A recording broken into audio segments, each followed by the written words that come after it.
Hello students, sharp math classes में आपका स्वागत है। हम सभी class 10 mathematics chapter first real number के बारे में चर्चा कर रहे थे। हम सभी ने अभी तक यूक्लिड डिवीजन लेमा सीखा था पिछले वीडियो में। आज हम सभी यूक्लिड डिवीजन लेमा के क्या क्या उपयोग हैं, यानी उसके क्या क्या एप्लीकेशंस हैं, सीखेंगे।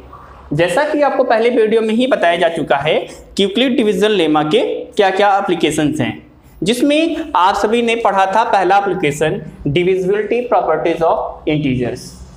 अगर आप यूक्लिड डिवीजन लेमा अच्छी तरीके से समझ चुके हैं तब आप इसकी उपयोगिता, यानी सबसे पहली उपयोगिता क्या है कि डिविजिबिलिटी प्रॉपर्टी यानी किसी भी इंटीजर्स की डिविजिबिलिटी के बारे में बताने की। अब ये कैसे है सर, ये क्या है और कैसे क्या कहता है, आइए समझने की प्रयास करते हैं। अगर हम एक इंटीजर सोचते हैं दो सोच लिया हमने, एक इंटीजर सोच लिया है 2। अगर 2 को हम डिवाइजर कहते हैं, 2 इज माई इंटीजर। और कोई भी अब दूसरा इंटीजर सोचिए, कोई भी दूसरा इंटीजर जो इससे बड़ा हो, कोई भी दूसरा इंटीजर सोचिए, कोई भी पॉजिटिव इंटीजर सोचिए और इसको जो 2 से डिविजिबल हो, तो कोई भी इंटीजर्स होगा अगर 2 से डिविजिबल होगा तो क्या होगा, उसको कैसे लिख सकते हैं। जैसे कि मैंने सोचा 45, अब ये 45 देखिए। अब 45 जैसे कि आप पिछले वीडियो में सीख चुके हैं कि हम कैसे लिख सकते हैं, डिविजिबिलिटी डिवीजन के बारे में आप अच्छी तरह जानते हैं। आप इसको लिख सकते हैं 2 × 22 + 1।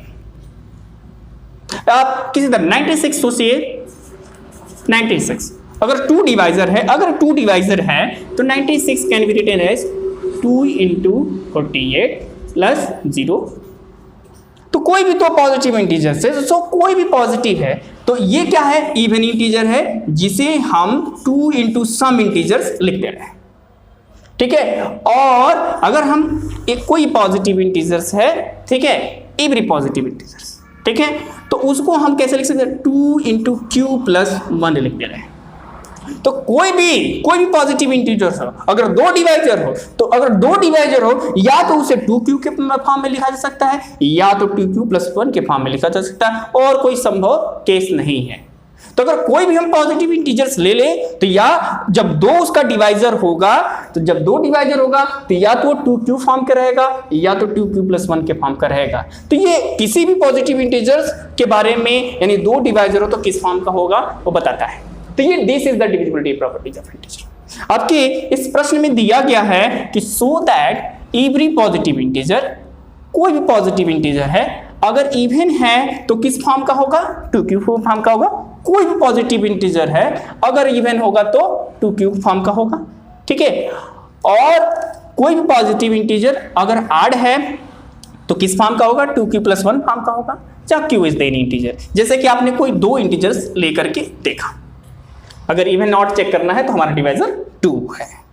अगर 2 से हम डिवाइड करें तो कोई भी पॉजिटिव इंटीजर या तो इस फॉर्म का रहेगा जो दिया है, और या तो 2q + 1 फॉर्म का रहेगा जो कि ऑड होगा। देखिए ये ऑड है और ये इवन है, तो कोई भी इस तरीके से पॉजिटिव इंटीजर लिख सकते हैं। अब यूक्लिड डिवीजन लेमा का यूज करके इसको कैसे प्रूफ करेंगे, कैसे साबित करेंगे, आइए देखते हैं।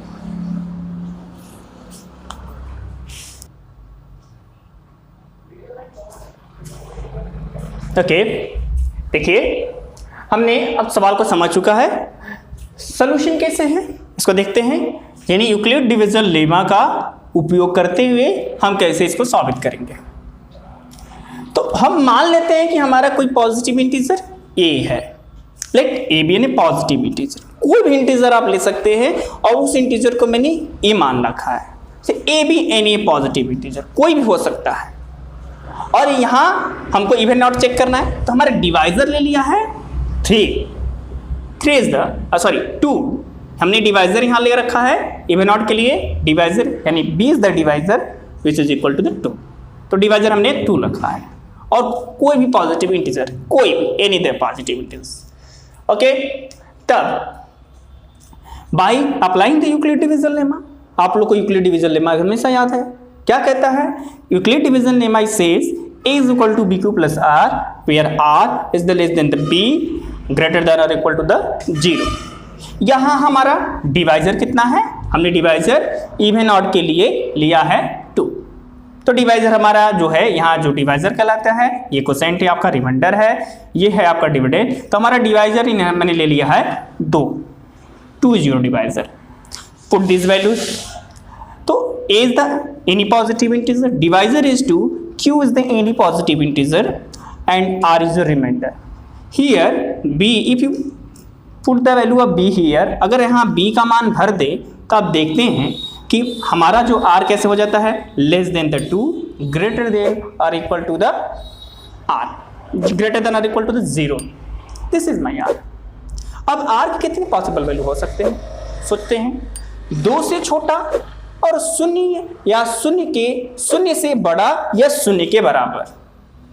तो 2 से छोटा, 0 से बड़ा और 0 के बराबर कौन कौन मान हो सकते हैं?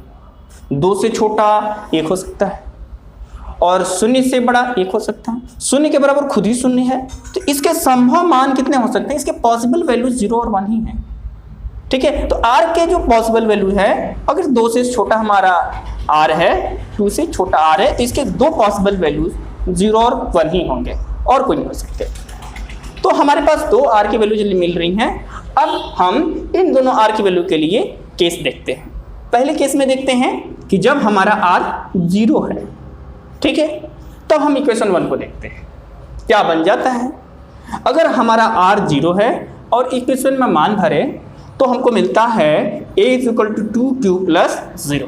यहाँ r का मान मैंने 0 लग रखा है, तो हमको a जो हमारा कोई भी पॉजिटिव इंटीजर है, किसी प्रकार का पॉजिटिव इंटीजर है, तो वह जो है a = 2q + 0 या a = 2q मिलता है। यानी यहाँ कोई रिमाइंडर नहीं बच रहा है, नो रिमाइंडर। तो any positive integer which is exactly divisible by 2 will be the even positive integer। तो ये हमारा इवन पॉजिटिव इंटीजर है। यानी कोई भी पॉजिटिव इंटीजर हो, अगर 2 से एग्जैक्टली डिवाइड हो जाता है, यानी कोई रिमाइंडर यहाँ नहीं बच रहा है, वो एग्जैक्टली डिवाइड हो जाता है, तो वो क्या होगा? इवन पॉजिटिव इंटीजर होगा। आपको इवन नंबर का अच्छी तरह से डिफिनेशन याद होगा। दूसरा केस लेते हैं। दूसरे हमारा क्या है, आर की दूसरी वैल्यूज क्या है, पॉसिबल वैल्यू 1। तो 1 के लिए देखते हैं। अगर आर की वैल्यू 1 हो, जब आर की वैल्यू 1 लेंगे तो देखते हैं क्या हो जाता है। तो उस इक्वेशन 1 को फिर देखते हैं। इस इक्वेशन में हमारा क्या है, a = 2q + r, r की वैल्यू मैंने 1 रखी। तो अब देखते हैं इसको। यहाँ पर देखिए कोई भी पॉजिटिव इंटीजर a है जो 2 से डिवाइड होता है और डिवाइड होने के बाद एक रिमाइंडर लीव करता है, यानी 2 से पूरी तरह से नहीं डिवाइड है। यानी कोई भी पॉजिटिव इंटीजर जब 2 से डिवाइड होता है और 2 से डिवाइड होने के बाद एक रिमाइंडर लीव करता है, यानी वो पॉजिटिव इंटीजर जो है 2 से एग्जैक्टली नहीं डिवाइड है। तो जब 2 से एग्जैक्टली नहीं डिवाइड है, तो आप अच्छी तरह ऑड इंटीजर की डेफिनेशन पढ़े हैं, जानते हैं। तो odd integer, those integer which is not divisible by the 2 will be says odd positive integer. So हमने प्रूव कर दिया कि कोई भी पॉजिटिव इंटीजर हो a, तो या तो वह 2q के फॉर्म का होगा या तो 2q + फॉर्म का, 2q + 1 के फॉर्म का होगा। अगर हमारा 2 डिवाइजर हो जाता है तो वह कोई भी पॉजिटिव इंटीजर लीजिए, वह इसी रूप का दिखेगा, कोई पॉजिटिव इंटीजर के लिए। अगर हमारा 2 डिवाइजर है तो 2 डिवाइजर के लिए कोई भी पॉजिटिव इंटीजर का रूप क्या होगा, यही होगा। या तो एग्जैक्टली 2 से डिविजिबल होगा तो इवन हो जाएगा, या तो डिविजिबल नहीं होगा तो एक रिमाइंडर लीव करेगा तो वह 8 हो जाएगा।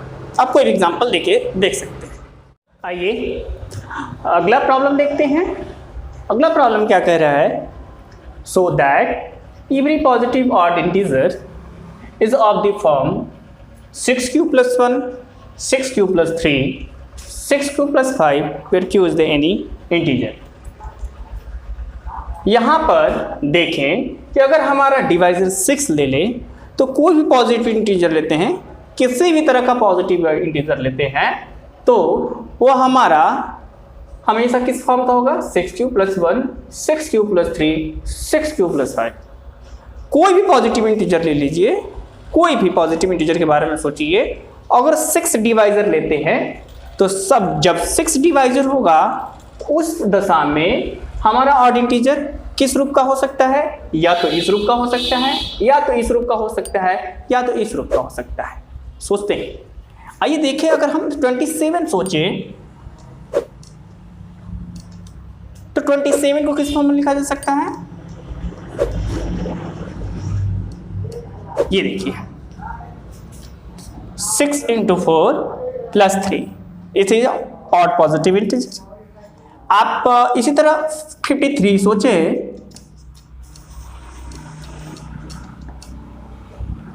This is also odd positive integer.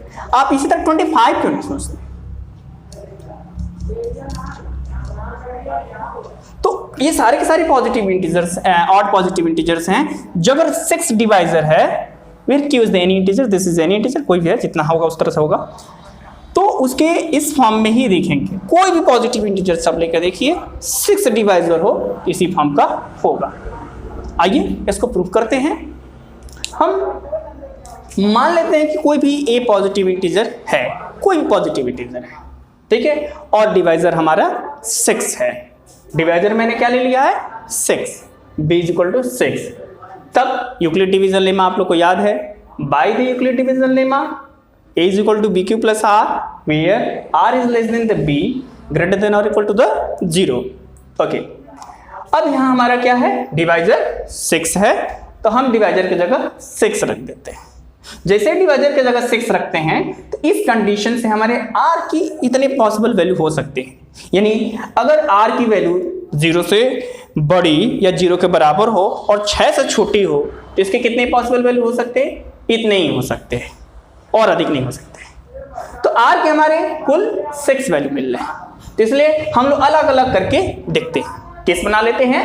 तो हमारा केस फर्स्ट आ रहा है, उस केस में हमने रखा है r की वैल्यू 0। जब r की वैल्यू 0 हो तो a = क्या हो जाएगा? इस फार्मूले से इस इक्वेशन में रखते हैं तो देखते हैं a = 6q, और 6q है जो कि जो है 2 से भी डिविजिबल है, तो यह इवन पॉजिटिव इंटीजर हो गया। ये ऑड पॉजिटिव इंटीजर नहीं है क्योंकि ये 2 से डिविजिबल है। केस नंबर 2 को देखें, जब r की वैल्यू 1 इक्वेशन नंबर 1 में रखते हैं तो आपको मिलता है a = 6q + 1। अब ये देखें, ये 2 से नहीं डिविजिबल है, ठीक है, क्योंकि ये तो डिविजिबल है लेकिन ये नहीं, तो ये ऑड पॉजिटिव इंटीजर हो गया। यानी ऑड पॉजिटिव इंटीजर का शेप क्या हो गया, क्या रूप हो गया? That is a = 6q + 1। Case number 3 को देखें तो वहाँ r की वैल्यू अगर 2 इक्वेशन नंबर 1 में रखें तो आपको मिलता है a = 6q + 2, which is both are the divisible by 2, therefore it is even positive integer। When r = 3, then put the values r = 3 in equation number 1, you get a = 6q + 3, which is not divisible by 2, therefore it is odd positive integer। When r = 4, in case number 5, you get from equation number 1, putting the value of r की value equation number 1 में रखने पर क्या मिल रहा है? a = 6q + 4। अब 6q + 4 both are the divisible by 2, therefore it is the even positive integer। Case number 6, in the case number 6 you get r = 5 from equation number 1। आप r की value equation number 1 में 5 रखेंगे तो आपको a की value क्या मिल रही है? a = 6q + 5, और ये भी 2 से नहीं डिविजिबल है, this is not divisible bye 2, therefore it is the odd positive integer। आप ऑड इवन की कॉन्सेप्ट अच्छी तरह जानते हैं कि जो इंटीजर 2 से डिविजिबल है, this is divisible by 2, even हो गया, और जो इंटीजर 2 से नहीं डिविजिबल है वो ऑड हो गया। तो अब हमने साबित कर लिया कि जितने भी ऑड पॉजिटिव इंटीजर्स होंगे वो किस फॉर्म के होंगे? या तो 6q + 1, या तो 6q + 3, या तो 6q + 5। कोई भी ऑड पॉजिटिव इंटीजर्स के बारे में अगर सोचें और 6 डिवाइजर हो आपका, तो वह उस किस रूप का हो सकता है? या तो 6q + 1, यानी 6 से डिवाइड किया जाएगा तो रिमाइंडर 1 देगा, या तो 6q + 3, यानी 6 से डिवाइड किया जाएगा तो रिमाइंडर 3 ही देगा, या फिर 6q + 5 इस रूप का ही होगा। तो हमने साबित कर दिया कि कोई भी ऑड पॉजिटिव इंटीजर या तो 6q + 1 के रूप का हो सकता है, या तो 6q + 3 के रूप का हो सकता है, या तो 6q + 5 का रूप का हो सकता है। ओके, उम्मीद है आप इसको समझ गए होंगे। अगर किसी प्रकार की इसमें कोई भी समस्या हो आप मुझे कमेंट कर सकते हैं, ठीक है।